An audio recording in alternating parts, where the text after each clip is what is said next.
Now, I've tested more than 40 infrared saunas, different models, different brands, different styles, over the last 7 or 8 years. And one of the biggest problems that I've seen with sauna reviews is that most of them aren't really reviews. Somebody looks at a sauna at a trade show, walks through one in a showroom, or reads the specifications on a manufacturer's website, and then they sit down and tell you whether or not they think you should buy it. But that doesn't tell you what it's actually like to own one. What happens when the freight truck arrives? How well is it packaged? Is it difficult to move? Can a normal person assemble it without special tools, special requirements? Do the instructions tell you everything you need to know? Does it smell when you turn it on? How many hours does it take to burn in? Does it produce a good, meaningful sweat? What do the EMF readings look like where your body will actually be sitting? And once you get past the newness of it, who's this sauna really a good fit for? I don't review brochures, specification sheets, or trade show booths.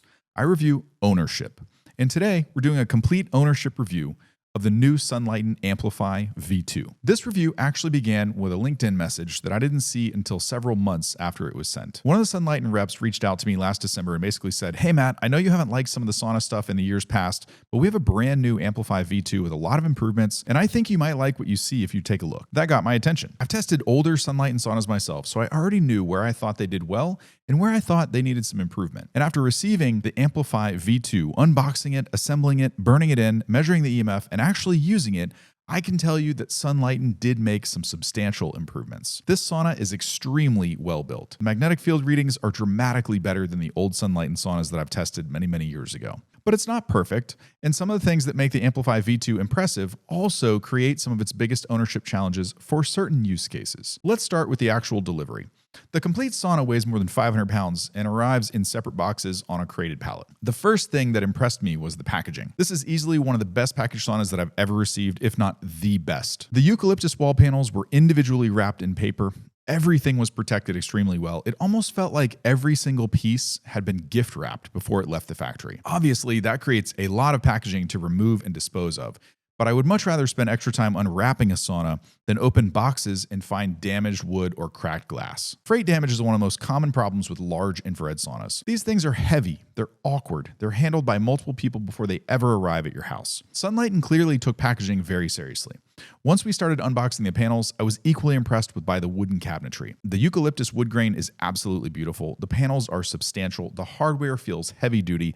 The hinges feel closer to something you would expect in a commercial application. And the double pane glass door adds to the tank-like feeling of the entire sauna. This does not feel like a lightweight, mass-produced Amazon sauna. When you first see the wood, the packaging, and the overall instruction, it builds you up to think this thing is going to be perfect. But it actually isn't. The quality of the wooden cabinetry is exceptional. The assembly engineering does not always live up to the same standard, though. I wouldn't find that out until I started putting it together. The biggest problem occurred when we tried to install the front heaters on a 45-degree angle. These heaters mount diagonally across two walls where it accesses the corner, and the front corners are at approximately 45-degree angle with metal brackets on the back of the heaters. That creates a very narrow triangular space behind each heater between the heater chassis and the two wooden walls. Now, near the top of the heater, Sunlighten uses an L bracket that has to be screwed into the wall. The problem is there isn't enough room behind the heater to fit your hand and a normal screwdriver. Sunlighten also supplies screwdrivers and tools with the sauna, but the supplied screwdriver will also not fit into this space. Normal screwdrivers that I had or that most people have will not fit either. We tried them. I spent approximately 20 minutes fighting with two screws on one side of the sauna, and Aaron was filming the entire thing, and it completely disrupted the flow because I could not physically get the screwdriver into the position required by the instructions. At first, I thought I might be doing something wrong, so I stopped and investigated the instructions a second, third, and fourth time. Lo and behold, I was following them correctly. The only way we were able to install those brackets was by using a right-angle drill attachment with a very, very short bit. That is not something the average customer necessarily has sitting in a toolbox. It's a very specialty tool that I had for other projects. And to me, this is a legitimate design issue. It doesn't ruin the sauna. It doesn't mean that you can't put it together altogether, but Sunlighten either needs to create more clearance behind those heaters, change the mounting system, include the necessary right angle attachment, or clearly warn customers about the tool requirement before installation begins so that they know ahead of time they're going to have to hire a specialist to assemble this. This is also why I have a difficult time understanding how so many Amplify reviews never mentioned this. Maybe their saunas were professionally assembled before the reviewer ever arrived, or maybe somebody else encountered the problem and handled it for them. But if you personally assemble this sauna according to the instructions, it's difficult to imagine not noticing it. And this is exactly the kind of detail that separates an ownership review from a showroom walkthrough or a brochure. Next assembly issue was the roof. Once the 4 walls are standing and you install the roof, you have to access the wiring connections. Most infrared saunas have a small hinged access panel or a trap door in the roof. You open it, connect the wiring, close the panel, and you're finished. On the Amplify V2, the roof panel is secured with approximately 30 screws. You have to remove all those screws, take the panel off, hook up the wiring, and put the panel back into position and reinstall all the screws again. Again, this is workable, but for an average home user, it feels unnecessarily cumbersome compared to what I'm used to. If I were giving Sunlighten a list of changes for the next version, a hinged wiring access panel would probably be near the top of it. While reinstalling the roof panel, I found another detail that concerned me. One of the original screws had been installed where there was no wooden framing strip underneath it. The screw came down very close to a wiring harness. It did not puncture the wire yet, nothing was damaged, but it was close enough that I removed the screw and left that particular hole empty when I put the roof back together. That appears to be a quality control mistake rather than a problem with the entire design, but it is still something I encountered while assembling this particular sauna. It's not uncommon to see this in other brands as well, yet the unboxing presented like this thing was, primo, but I did still find a couple of issues with it. And that's the balance that I want to maintain throughout this review. The wooden cabinet is exceptionally well built. The packaging, exceptional. The sauna looks and feels really substantial, and it is. But that doesn't mean that every detail is always going to be perfect. And so now we need to talk about the mom test. Could my mom receive this sauna, follow the instructions, and put it together? I would say the Sunlighten Amplify V2 passes the mom test, but with help. But we need to clear up what with help means. You're going to need more than one person, and at least one of those people needs to be pretty handy and have a decent selection of tools. Somebody has to be able to run a cordless drill, remove and reinstall all the screws in the roof, connect the wiring harnesses, and figure out how to finagle a right angle drill attachment behind the front wall heaters, or else you won't be able to mount them. If you have 1 or 2 capable relatives that can help, you can get it done. If you don't, I would plan on hiring a handyman or paying somebody to assemble the sauna for you. So it passes the mom test with extended amounts of help. It's not an easy, beginner-friendly assembly, but it is workable with the right tools and the right people. The weight also creates another ownership problem that most people won't discover until the sauna is almost finished. Most infrared saunas can be assembled approximately a foot away from the wall. Once everything is connected and the roof is finished, usually we carefully slide the sauna backward into its final resting position. You cannot easily do this with the Amplify V2. It is extremely heavy, and the design of the feet causes them to dig into the surface underneath the sauna. If you assemble this on carpet, I don't see how you're going to slide it at all. We assembled it on an epoxy-coated garage floor.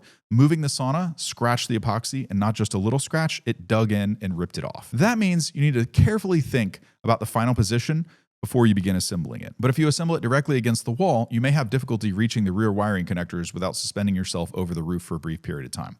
You could potentially use a ladder and reach across the roof, but none of this is particularly convenient if you happen to put it in a corner. This is where matching the sauna to the buyer's use case becomes extremely important. The Amplify V2 is a substantial, heavy sauna that is really well built and feels like it was built for a permanent location. If you own a med spa, a gym, a recovery center, a float tank facility, or any other commercial wellness business, this can be a major advantage, and I would highly recommend this unit for that purpose. You install it once, you deal with the assembly once, and then you have a heavy, attractive, commercial-feeling sauna that can withstand repeated use and help you add another source of revenue to the business.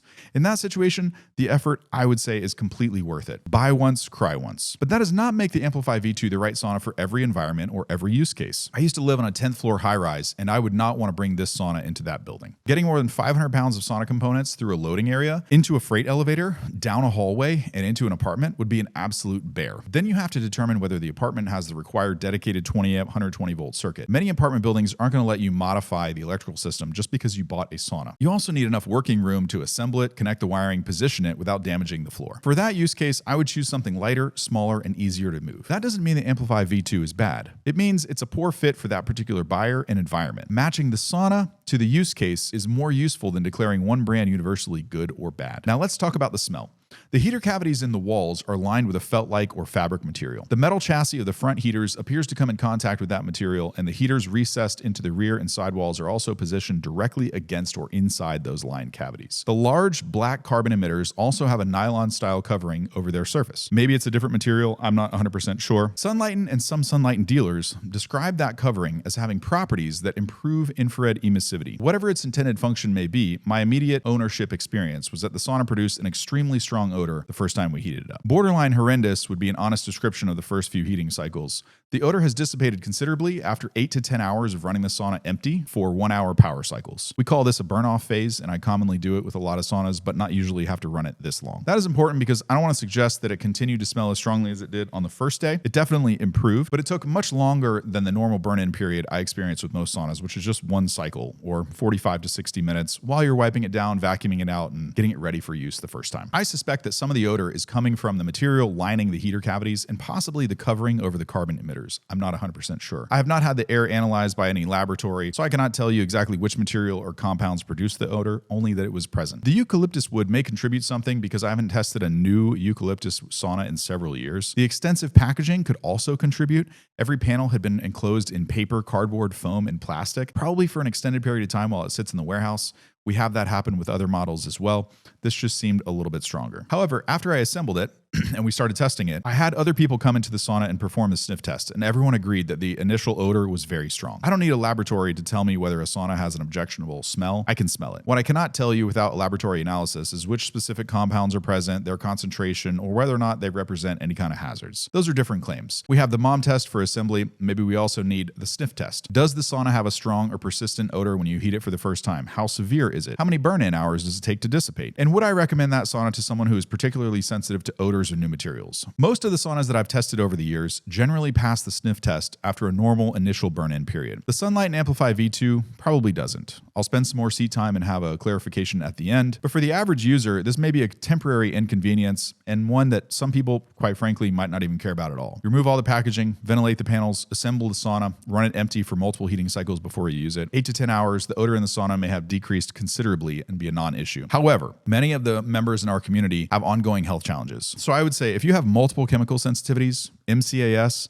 or a history of reacting strongly to new materials, any kind of odors, I would not recommend buying this particular model based on my experience for your use case or your needs. The standard procedure I recommend for chemically sensitive buyers is to remove every panel from the plastic, cardboard, foam, wrapping before bringing it into the living space if you can. Let the individual components air out in the garage or well-ventilated spare room with an open window for up to 2 weeks. This is very extreme for normal users. Most people don't have these issues, but anyone that has chemical sensitivities or MCAS activation will know exactly what I'm talking about. The final step for that is after assembly, run multiple empty heating cycles thoroughly, ventilate the cabin in between those cycles, and then you'll be ready to use. Even with that procedure, the initial odor from this particular sauna was strong enough that I think somebody with significant chemical sensitivity would still have a very difficult time with it. For those buyers, there are other saunas and construction methods that would be much better fit for that particular use case and those needs. Now let's talk about performance, because once the Amplify V2 is assembled and burned in, it is a really good performing sauna. It gets legitimately hot. It has plenty of heater power, and I was able to produce a really strong sweat in a reasonable amount of time. Sunlighten allows separate control over the far infrared and full spectrum emitters, so you have some flexibility on how aggressively you want to run the sauna. And there's a caveat here too. I made a mistake when I first started testing this sauna. My first couple of sessions, most people don't know this, but I'm a little bit colorblind. There's actually an indicator light on the control panel, so when you adjust the intensity, the LED changes color. I'm pretty certain that the first few times that I was running the Sunlighten Amplify V2, it wasn't at its max power setting. You can see this in the unboxing video where we're filming and I'm literally saying, hey, it doesn't seem like the front heaters are getting hot. I think that was my mistake. I screwed up. I had it on the wrong setting. We've since started to retest those and it's performing absolutely as you would expect. Another thing to note is that the Amplify V2 does not have a conventional heater built into the floor, which initially made me question the lower body coverage. But the lower emitters are positioned at an angle that projects energy toward the lower legs. In actual use, the coverage feels better than I expected because I'm looking at the floor design alone. This reinforces something that I've said for years. The temperature on the displayed controller or the readout on the control panel is not the only thing that matters whether an infrared sauna performs well or not. Heater placement, heater proximity, and body coverage matter a lot more than simply advertising a high cabin temperature. A poorly designed sauna, however, can show a high number on the controller while leaving your legs, feet, and other parts of your body receiving very little direct infrared energy. The Amplify V2 has enough power and coverage to produce a strong, satisfying sauna session. Performance is one of its strengths. The other major improvement that I noticed right away is the EMF in the V2. This is one area where Sunlighten representative was absolutely right. He compared the older Sunlighten saunas that I've personally tested many, many years ago. The magnetic fields in the Amplify V2 compared to that are dramatically improved. They're now on par with most of the premium sauna offerings on the certified sauna list. That is a meaningful improvement, and Sunlighten deserves credit for it 100%. The electric fields have improved as well, although they're still lagging behind the best performing saunas in the price category. When I tested the sauna, the electric fields were generally below 200 volts per meter. I also tested the sauna while it was plugged in and then unplugged it, which demonstrated that the emissions were coming directly from the heaters rather than an unrelated source in the room. The electric fields also had reasonable fall off rate as I moved the meter away from the heaters and toward the normal seated body position. Based on the initial criteria I use for the certified sauna list, I'm generally comfortable with the overall EMF performance of the V2. But I cannot give the entire EMF category an A-class rating. If I were grading by the electric fields by themselves, I would call them B-class. The reason is competitive context. Other premium saunas in this price category can produce similar low magnetic field readings, somewhere around 10 or 12 volts per meter for electric fields. That is a significant difference compared to the readings approaching 200 volts per meter near the portions of the Amplify V2 heating system. Most people will probably be perfectly comfortable with the Amplify readings, particularly once you account for the distance and the fall off rate in the seated body position. So the honest EMF conclusion is straightforward. Magnetic fields are excellent. Electric fields are improved and acceptable based on my testing criteria, but they were B-class rather than best in class. Overall, the Sunlighten Amplify V2 is a substantially improved infrared sauna. The packaging is exceptional. The eucalyptus cabinetry is beautiful and extremely well built. The hardware, the hinges, the double pane glass door give it a heavy commercial quality feeling. The heater system is powerful. The lower body coverage is better than I expected. It produces a great sweat.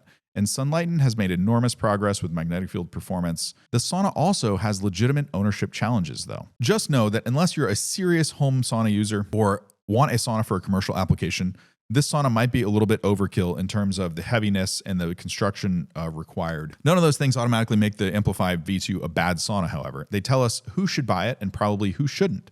If you operate a med spa, a gym, a float tank facility, a recovery center, or a commercial wellness business, the Amplify V2 could be an excellent fit. You have the resources to move and professionally install it. You're probably placing it in a permanent location. The heavy construction becomes an advantage for you, and the strong performance makes it suitable for repeated sessions. And there's one caveat here. One thing that people think about detrimentally of heater layout is that if it doesn't have a floor heater, it's automatically not going to perform well. In a commercial use case application, you definitely want to pay attention to this because other brands have really thin heater grates, and with commercial use or people going in and out of them all the time, they tend to crack and can break. So while this doesn't have a floor heater in this particular model, this is perfect for commercial use because you just avoid this problem altogether. If you're a homeowner with a dedicated room, the correct electrical circuit, and enough installation space and a couple capable helpers, this can also be a really good fit. You deal with the difficult installation once, complete the burn-in process, and then you have a substantial, attractive, high-performing quality sauna. If you live in an apartment or a high-rise, have limited installation space, or expect to move the sauna later and are not in your forever home, or maybe you need an easy do-it-yourself assembly, or particularly sensitive to odors and new materials, this probably isn't the sauna I'd recommend at the top of the list for you. That is the point of an ownership review. The question isn't whether Sunlighten is universally good or bad. The question is whether this particular sauna fits your unique needs, your environment, your sensitivities, your health outcomes, your expectations, and your individual use case. The Sunlighten Amplify V2 is not going to be perfect for everyone, but it is substantially improved with all the new features and updates. It is beautifully packaged, exceptionally well-built cabinetry, powerful, attractive, and capable of producing a very good sauna session. At the same time, the assembly engineering needs a little refinement. The wiring access could be a little bit easier. Mobility can be a concern depending on where you're going to install this. Initial odor was significant, and the electric fields do leave room for some improvement. After testing the Amplify V2, I'm taking Sunlighten more seriously than I have in years. The representative that reached out to me was absolutely right. The meaningful improvements made a huge difference. Maybe they didn't solve everything. Fit and finish was super awesome though. This is how a legitimate premium infrared sauna with clear strengths, identifiable shortcomings, and a specific type of buyer who will appreciate what it does really, really well. That is my honest ownership review of the Sunlighten Amplify V2. And just to recap, who should buy it and who should not? If you run a commercial facility, if you want to have a med spa, a float tank place, you want to add a sauna to your gym, anything like that, you should absolutely buy this sauna. The shortcomings and things that I mentioned in this in a commercial space, in a large open gym room or med spa or something like that, sauna is going to get used so much, it's going to get beat on really, really hard. And a lot of the other saunas that we review would not stand up well to that type of abuse. This particular model screams to me that it would be great for that application, and I absolutely think it's the best fit of almost everything that we've tested this year. So if you're looking for a quality sauna for a commercial application, look no further. The Sunlighten Amplify V2 is likely for you. You have to remove all those screws